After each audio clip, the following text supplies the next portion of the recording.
Subscribe करंतु एबे हम चैनल को आउ प्रेस करंतु बेल आइकन को जहा द्वारा लेटेस्ट वीडियो रो नोटिफिकेशन आपण माननकु सर्वप्रथमे मिली जिवो।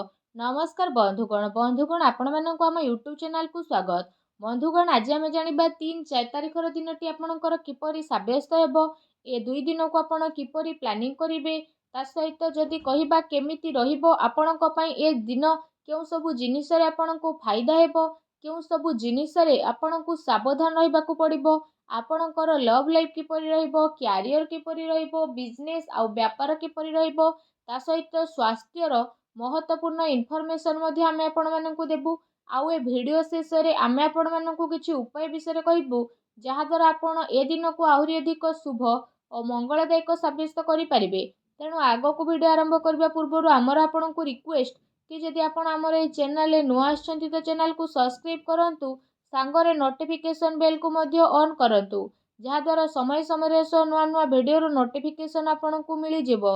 आसंतु जानिबा किपरि रहबो आपणको पई 3 आउ 4 तारिखर ए 2 दिनर स्थिति। जदि सबुठारु प्रथमे आमे आपण मानकु कहबु कि ए 2 दिन रे कोन आपणको पई विशेष भाबरे पॉजिटिव रहिबा पई जाउछि। जदि आमे आपण मानकु कहबु फ्रेंड्स ए 2 दिन रे आपण कोनोसी काम को नै कि भलो सफलता प्राप्तिर स्थिति बनु अछि। जदि आपण कौनसी भी प्रकारर कार्य योजना को विस्तार करबा पई चेष्टा करूथुले, किंबा कौनसी नुआ कार्यर आरंभ करबा पई चाहुथुले, तो विशेष भाबरे सेथिरे आपणको बहुत ही भलो सफलता प्राप्त हेबार जोग बनुछि। एहा सहित जदि कहिबा भूमि भवन वाहन आदि किणा किणीर मध्य बहुत ही भलो जोग आपणको पई बनुछि। वैज्ञानिक दृष्टिकोण आउ उन्नत भावना आपणको आगको बढ़ेबारे सहायता प्रदान करिवो। बड़ वृद्धंकर फैसला आउ आशीर्वाद आपणको उपरे बनिकी रहिबो। ता सहित जो समाचार को प्राप्त करिबा पई आपण काफी टाइम रो प्रयास करि आसुथुले, तो से सबुरे आपणको विशेष भाबरे सफलता मिलिबो। बास निजर कार्य को योजनाबद्ध रूप रे करिबार आपणको आवश्यकता रहिछि। चाकरी पई करा जाइथिबा प्रतियोगी परीक्षार परिणाम आसीबो, आपणको सपक्षरे मध्ये आसीबो। आपण आपणकर लक्ष्य प्रति पूर्ण रूप रे एकाग्र चित्त रहिबे, आउ सफलता मध्ये आपणको अवश्य ही प्राप्ति हेबो।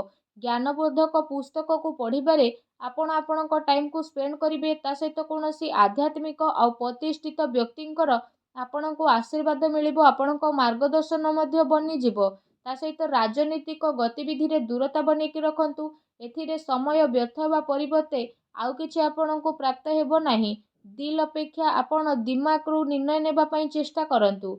एहा सहित आपणकर स्वाभिमान कौनसी भी परिस्थिति रे हिम्मत रो साथ छाड़िबो नाही। एहा आपणकर सबुठारु बड़ संपत्ति रहिबो।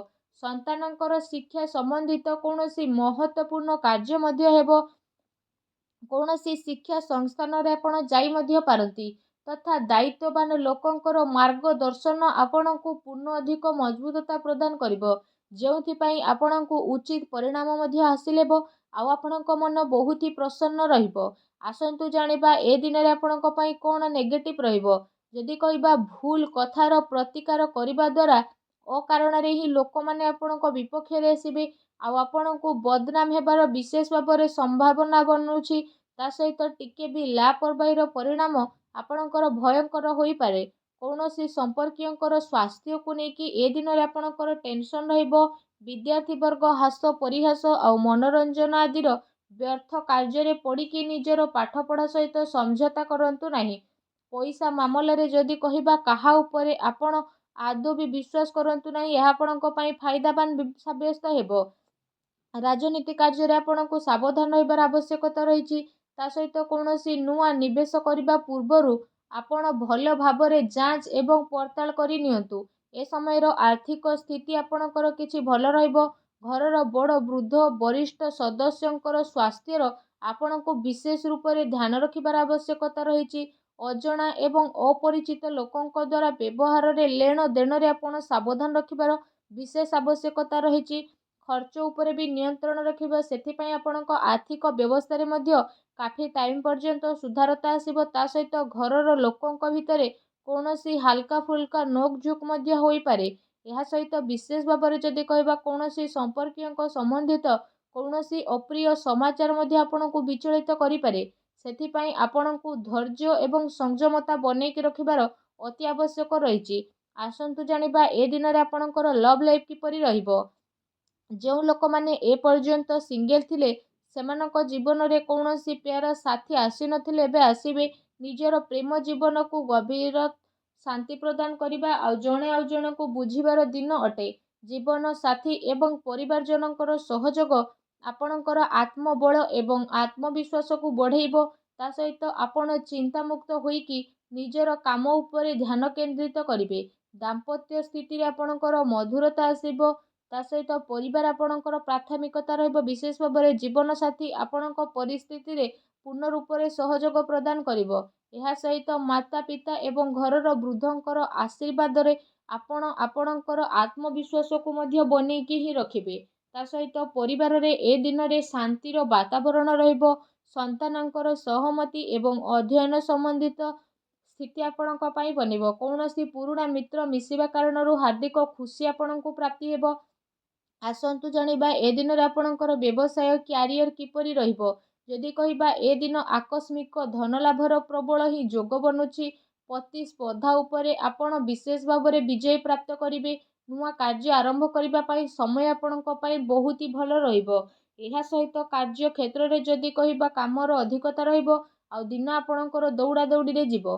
ତା ସହିତ ଆପଣ ପୂର୍ବ କିଛି ଟାଇମରେ ନିଜର ବ୍ୟାପାରରେ ଜି ତୋଡ଼ ଯେଉଁ ପରିଶ୍ରମ କରୁଥିଲେ ସେସବୁ ପରିଶ୍ରମର ଫଳ ଆପଣଙ୍କୁ ମିଳିବ। କାଫି ଟାଇମିଂ ପର୍ଯ୍ୟନ୍ତ ତାର ସକାରାତ୍ମକ ପରିଣାମ ମଧ୍ୟ ଆପଣଙ୍କୁ ମିଳିବ ତଥା କାର୍ଯ୍ୟଭାରର ବିସ୍ତାରତା ସମ୍ବନ୍ଧିତ ନୂଆ ଯୋଜନା ମଧ୍ୟ ଆପଣଙ୍କର ବନିବ। ଏହା ଆପଣଙ୍କ ପାଇଁ ଅବଶ୍ୟ ହିଁ ଲାଭକାରୀ ସିଦ୍ଧ ହେବ। ବ୍ୟବସାୟରେ ନୂଆ ନୂଆ ପ୍ରୟୋଗର ଅମଳ କରିବା ଆପଣଙ୍କ ପାଇଁ ଅତି ଆବଶ୍ୟକତା ରହିଛି। କାରଣ ବର୍ତ୍ତମାନ ସ୍ଥିତି କାରଣରୁ କାର୍ଯ୍ୟରେ ପରିବର୍ତ୍ତନ ଆପଣଙ୍କ ପାଇଁ ଜରୁରୀ ରହିଛି। ଯଦି ଆପଣ ଭୂମି ସେୟାର ଆଦିରେ ନିବେଶ କରିବାର ପ୍ରୋଗ୍ରାମ ବନାଉଛନ୍ତି ତ ସେସବୁରେ ଆପଣ ନିବେଶ ମଧ୍ୟ କରିପାରିବେ।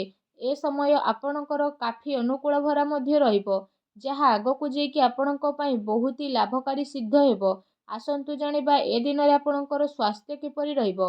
ଯଦି କହିବା ଏ ଦିନ ଆପଣ ଆପଣଙ୍କର ଶରୀରର କ୍ଷମତାକୁ ବନେଇକି ରଖିକି ନିଜର ସବୁ କାର୍ଯ୍ୟକୁ ବିଶେଷ ଭାବରେ ପୁରା ଶାରୀରିକ କ୍ଷମତା ସହ କରିବାରେ ସଫଳ ନଜର ଆସିବେ। ତା ସହିତ ଏ ଦିନରେ ଆପଣଙ୍କ ସ୍ୱାସ୍ଥ୍ୟ ବହୁତ ହି ଭଲ ରହିବ। ଏ ଦିନରେ ଆପଣ ନିଜକୁ ଚିନ୍ତାମୁକ୍ତ ଓ କାଫି ଊର୍ଜାବାନ ମଧ୍ୟ ଅନୁଭବ କରିବେ। ତା ସହିତ ନିଜ ସ୍ୱାସ୍ଥ୍ୟକୁ ଆହୁରି ଅଧିକ ଭଲ ରଖିବା ପାଇଁ ଆପଣ ପ୍ରତ୍ୟେକ ଦିନ ଯୋଗ କରନ୍ତୁ, ବ୍ୟାୟାମ କରନ୍ତୁ ଏବଂ ସୁସ୍ଥ ରୁହନ୍ତୁ। ଆସନ୍ତୁ ଜାଣିବା ଏ ଦିନରେ ଆପଣଙ୍କ ପାଇଁ କ'ଣ ବିଶେଷ ଉପାୟ ରହିଛି।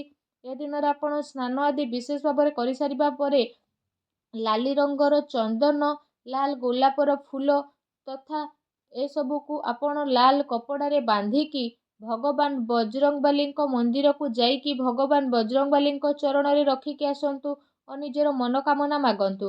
ଏପରି କରିବା ମାତ୍ରେ ହିଁ ଭଗବାନ ବଜରଙ୍ଗବାଲୀ ବହୁତ ଜଲ୍ଦି ପ୍ରସନ୍ନ ହେବେ ଏବଂ ଆପଣଙ୍କର ସମସ୍ତ କଷ୍ଟକୁ ଦୂର କରିବେ। ଯାହା ବି ଆପଣଙ୍କ ଜୀବନରେ ପ୍ରୋବ୍ଲେମ ଚାଲୁଥିଲା ସବୁ ପ୍ରୋବ୍ଲେମର ଅନ୍ତ ହେବ ଏବଂ ଆପଣଙ୍କ ଜୀବନରେ ଖୁସିର ଆଗମନ ହେବ। ଆଶା କରୁଛି ଆଜିର ଭିଡ଼ିଓଟି ଆପଣଙ୍କୁ ଭଲ ଲାଗିଥିବ। ଭିଡ଼ିଓଟି ଭଲ ଲାଗିଥିଲେ ଭିଡ଼ିଓଟିକୁ ଲାଇକ୍ କରନ୍ତୁ। ଚ୍ୟାନେଲରେ ନୂଆ ଆସିଥିଲେ ଚ୍ୟାନେଲକୁ ସବସ୍କ୍ରାଇବ୍ କରନ୍ତୁ। ଧନ୍ୟବାଦ।